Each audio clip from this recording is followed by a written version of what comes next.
Hello everyone, welcome to New Gen Politics. The Iowa caucus was last night and the results went pretty much exactly how expected. Trump got 51%, Ron DeSantis got 21.2%, Nikki Haley got 19.1%, and Vivek Ramaswamy got 7.7%, with every other candidate scooping up about 1% total. This gave Trump 20 delegates, Ron 9, Nikki 8, and Vivek 3. But also last night, Vivek dropped out of the race. So we're down to basically 3 major candidates: Donald Trump, Ron DeSantis, and Nikki Haley. So what can we expect moving forward? Well, the next primary is New Hampshire on the 23rd of January. So we've got about a week to see how things pan out with new polls, if any other candidate drops out of the race, which I don't think they will before New Hampshire. Nikki Haley seems to want to stay in. She thinks she can do well in New Hampshire. She's polling well there. Then next is South Carolina, her home state. And I think since Ron got second place, he'll stay in as well, at least as long as Nikki Haley's in. I think they'll probably both stay a couple states and then drop out after it's absolutely guaranteed that Trump's going to win the primary and become the Republican nominee, which seems almost certainly the case. The fact that he got 51% is huge, 51% in Iowa. So it seems people love Trump, unsurprisingly. And the thought of a huge major upset by any of the candidates never came to fruition. So I think this election is going to go pretty much exactly how we predicted in the beginning. Trump's going to win, uncontested. Barring something horrible happening, he'll be the nominee. And we'll see what happens with the ballot lawsuits and everything else and all the ways they'll try to keep him from running.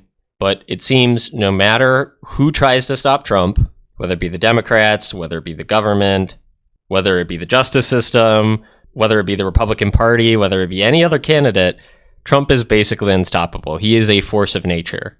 And I don't say that to say that Trump is an amazing candidate by any means. It's just the reality of the situation. Trump is a generationally defining leader.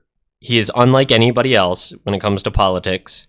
He single-handedly changed the course of the Republican Party. He took the entire thing hostage, and it's now basically the Trump Party, the MAGA Party, with the overwhelming majority. He also managed to turn the culture war around, open the door for a lot of these more populist candidates, became the most hated man in the world. Love him or hate him, Trump's infamous. And he's not just a political candidate, he is something special. And so to think that anybody was really going to challenge him in any meaningful way was pretty silly. Who knows, there could be some major upset down the line, but the way it's looking right now, Trump's going to win. Now, what happens for the rest of the candidates? Well, Vivek has thrown his support behind Trump already, endorsed him last night after dropping out. But what about the other two? Well, Trump's got a VP slot open and some cabinet positions open. And who I'd actually like to see in his cabinet is Ron DeSantis. I think he's an amazingly effective administrator. I think he's got good ideas. I think as far as establishment Republicans go, he's one of the best. And I think he would be very helpful to Trump as in a cabinet position. I think Vivek, same thing. Nikki, though, I don't think she's useful to Trump. There's talk of him picking her as vice president, along with other people, of course.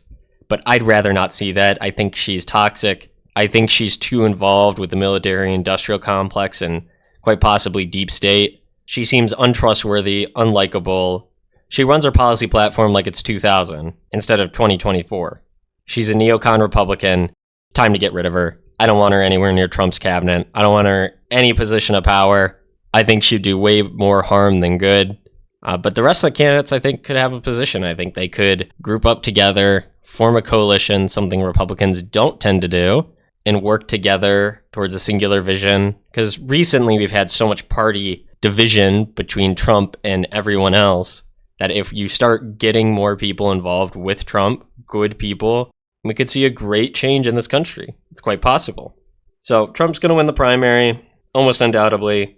We'll see what happens in New Hampshire. Nikki may do better than DeSantis there. I hope not. I hope she retains her third place position because I'd like to see her just gone from politics in general. And then next is the general. And then we have to start prepping for that and see what's the breakdown there and if the Democrats will run Joe Biden and how that'll turn out.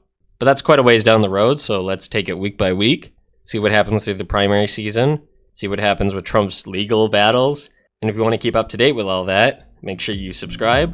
Let me know your thoughts down in the comments below, and thanks for watching.